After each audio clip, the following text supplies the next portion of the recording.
She said, "You'll have to accept that my ex and I go on a trip together every year. If you don't like it, then maybe we shouldn't get married." I just smiled. "Have a great trip." "You too." Then I called her best friend, the one who's had a crush on me for a long time. When she came back from her trip, I'll never forget the look on her face when she walked into the house and saw... "Before we talk about marriage," Luna said, "there's one thing you have to accept." I looked at her. "What is it?" She replied without hesitation. "Every year I go on a trip with my ex. It's our tradition. I'll keep doing it. If you can't accept that, maybe we shouldn't get married." For a moment I thought I misheard her. "You mean just the two of you?" I asked. "Yes, we've done it for years. It doesn't mean anything romantic anymore.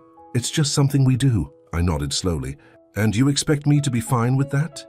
She smiled slightly, like someone explaining something obvious. "If you love me, you'll trust me. That's what love is about, right?" Her voice was calm, casual, like talking about weekend plans. I stared at her for a few seconds, trying to process what I'd just heard. "If that's how you see it," I said quietly, "have a good trip." Her smile froze. "What's that supposed to mean?" "It means exactly what I said," I answered. "Have a good trip." Silence stretched between us. She was waiting for me to argue, to beg, to compromise. I didn't. I just stood up, picked up the plates, and started washing the dishes. That was the moment I knew something had already ended, even before she packed her bags. I met Luna 3 years ago through a mutual friend at a small exhibition downtown. She was a freelance photographer, taking pictures for local magazines and cafes. I was teaching English at a public high school, not far from where she lived. Luna was confident and easy to like. Within a year, we moved in together. The apartment was under my name because I had a stable income. I paid the rent and most of the bills.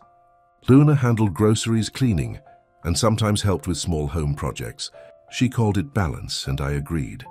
Not because I believed it was equal, but because I didn't care much about the math. I liked coming home to her laughter and coffee on the table. Our first year living together was fine. We had small arguments, mostly about her schedule. She traveled often for shoots, sometimes staying out late to edit photos with her team. I didn't question her. I believed in trust. Then came the small changes, unanswered texts, late nights, new perfume. Still I stayed. People make mistakes, I told myself. Relationships take patience. When Luna mentioned her annual trip with her ex for the first time, it was during a casual conversation months earlier. She said it with a laugh, that it was something they'd done for years, even after breaking up. I thought it was a joke, the kind of thing people say to test how far they can push. It wasn't. By the time she brought it up again at dinner, this time as a condition for marriage, I realized it wasn't a test. It was a rule. Her rule. After that evening, our apartment felt different. She moved around as if nothing had happened, humming while folding laundry, leaving notes on the fridge asking what I wanted for breakfast. But something invisible had already cracked between us. I stopped replying to her jokes, stopped asking where she was going. 2 days before her trip, she told me she'd be gone for a week. She packed carefully, the way she always did, rolling clothes into neat cylinders, checking her camera lenses and humming quietly. She asked if I needed anything from the city she'd be visiting. I said no. When she left, the place went silent. I just stood there for a while. Then I took out my phone and called Sarah, my closest friend, someone I'd known since college. She worked at a small printing shop nearby and was the type of person who helped without asking too many questions. "Hey," I said, "can you come over tomorrow? I need help with something." She asked what it was about. "Just moving some things," I said. I didn't explain further. She didn't press. At that point, I already knew what I was going to do. Sarah came over the next morning wearing her usual hoodie and carrying a pack of takeout coffee. "So," she said, handing me one. "You moving somewhere?" "Not exactly," I said. "I just need help packing." She frowned, but didn't ask who or what we were packing. That was one of the things I liked about Sarah. She didn't dig unless you wanted her to. We started packing her things. "You sure she's okay with this?" Sarah asked. "She will be," I said. She frowned but helped anyway. We worked in silence for a while. Luna's clothes smelled faintly of her perfume, sharp, floral, familiar. I folded them neatly one after another and taped the boxes shut. Sarah moved on to the vanity table, collecting makeup, hairbrushes, bottles of skincare. She wrapped each one carefully, assuming Luna had asked me to help. Around noon, we stopped to eat sandwiches. She finally asked, "So, does she know you're doing this?" "No," I said. Her chewing stopped. "You're kidding," I shook my head. "She'll find out when she gets back." Sarah stared at me for a moment, then let out a quiet whistle. "Damn, you're really done, huh?" "I think so." After lunch, we finished the living room. Luna's framed photos, souvenirs from her trips, all of it went into boxes. I didn't touch the shelf with my books or her cameras. Those were work tools, not memories. When we were done, I looked around. The place felt empty, but lighter, the kind of quiet that follows a storm. Sarah leaned against the doorframe. "What are you going to tell her?" "I already did," I said. "I told her to have a good trip." She gave a small, humorless laugh. "Right. You always keep it simple." I wrote a short note and left it on the kitchen counter. "Your things are packed. Take them whenever you want. I hope the trip was worth it." Sarah didn't say anything. She just picked up her bag and said, "You'll call me if it gets messy, right?" "I will." She left. Luna came back after only 4 days. It was raining when she unlocked the door. I was in the kitchen washing dishes. I heard her footsteps stop abruptly. "What the hell is this?" she said. I turned off the tap and faced her. Her luggage was still by the door. Her eyes darted from the empty shelves to the boxes lined neatly near the wall. "Your stuff," I said. "I packed it up for you." "Why?" Her voice was sharp. "Hi," I kept my voice calm. "Because you said this might not work," she frowned. "I said that if you couldn't accept it, and I couldn't," I cut in. "So what?" "I told you about it. I was honest. You said you were fine with it." I said, "Have a good trip." "That's not the same thing." She threw her bag down.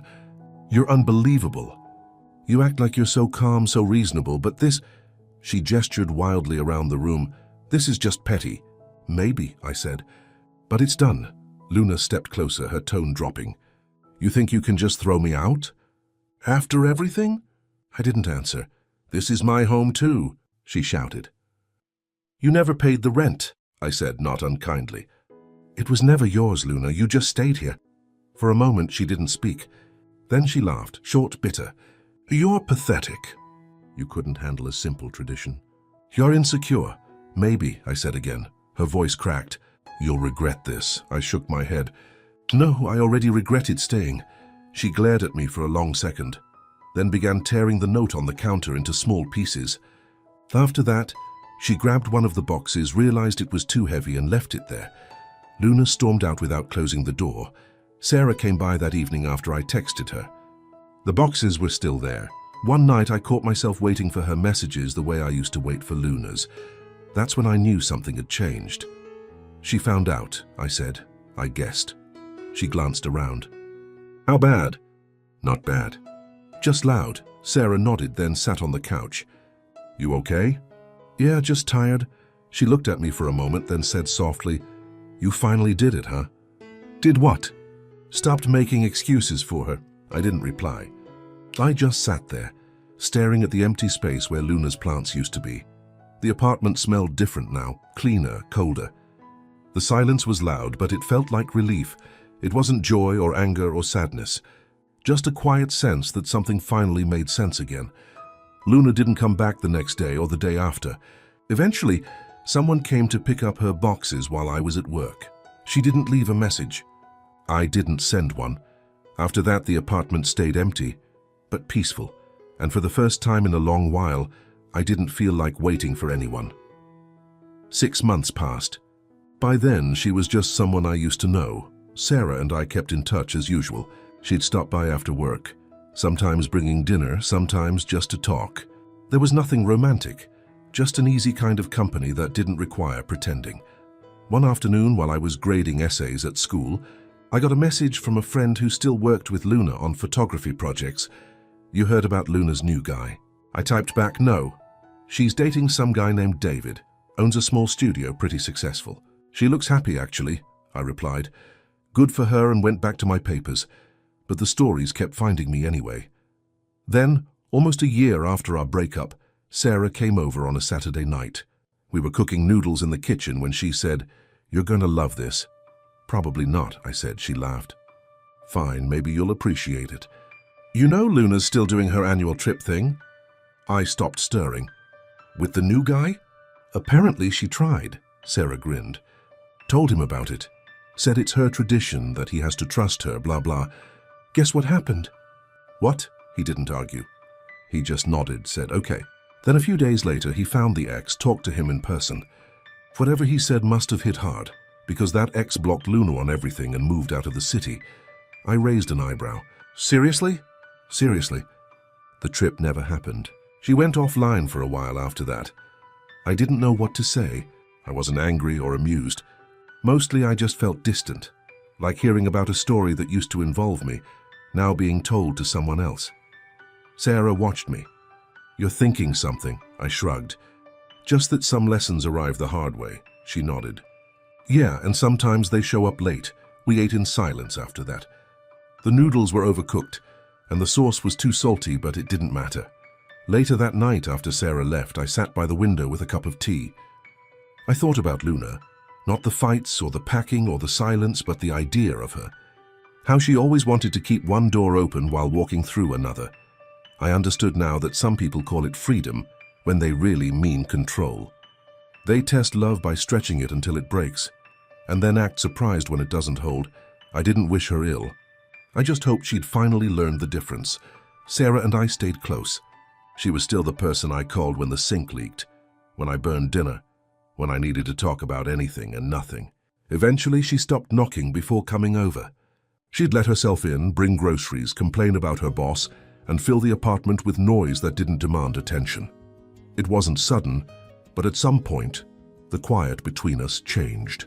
We started cooking together more often, staying up later. I found myself looking forward to her messages, her sarcasm, the way she hummed while drying dishes. There was no confession, no official shift. It was more like waking up one morning and realizing that something gentle had been growing there all along. One evening, while we were having dinner, Sarah said, "You know, this is the longest you've ever kept someone's toothbrush in your bathroom." I laughed. "That's your metric for commitment." "It's practical," she said. "You can't fake shelf space." I smiled, but I didn't argue. She was right. She had a drawer now, a toothbrush, a place on the couch that was unmistakably hers. We didn't talk about labels. Neither of us needed to. Whatever this was, it was steady, and that steadiness was worth more than anything I'd called love before. Weeks later, out of nowhere, a message popped up. "I'm sorry. I hope you're doing well." There was no name, but I didn't need one. I read it once, then set the phone face down on the table. Sarah noticed. "Everything okay?" she asked. "Yeah," I said. "Just old mail." She didn't ask further. She never did. That was one of the things I loved about her, the space she gave without needing an explanation. Later that week, I cleaned out the last of Luna's old boxes from the storage closet. They'd been there for more than a year, unopened. I carried them downstairs, left them by the dumpster, and didn't look back. When I came back up, Sarah was in the kitchen making tea. "Throwing things away?" she asked. "Just old stuff," I said. She handed me a cup. "Good. Makes room for new things." We stood by the window, watching the lights from the street. The city noise drifted up. Cars, laughter, the occasional siren, all of it blending into a kind of steady hum. I thought about how different life felt now. I looked at Sarah. She caught me staring. "What?" she said. "Nothing," I said. "Just thinking I got lucky." She rolled her eyes but smiled. "You did." I laughed quietly, and for a long time neither of us said anything else. I used to think love had to hurt. Now I know it should feel simple, like breathing. That night, as we turned off the lights, I realized I hadn't thought about Luna for months. Not in anger, not in regret, just not at all. And that was how I knew I'd finally let go.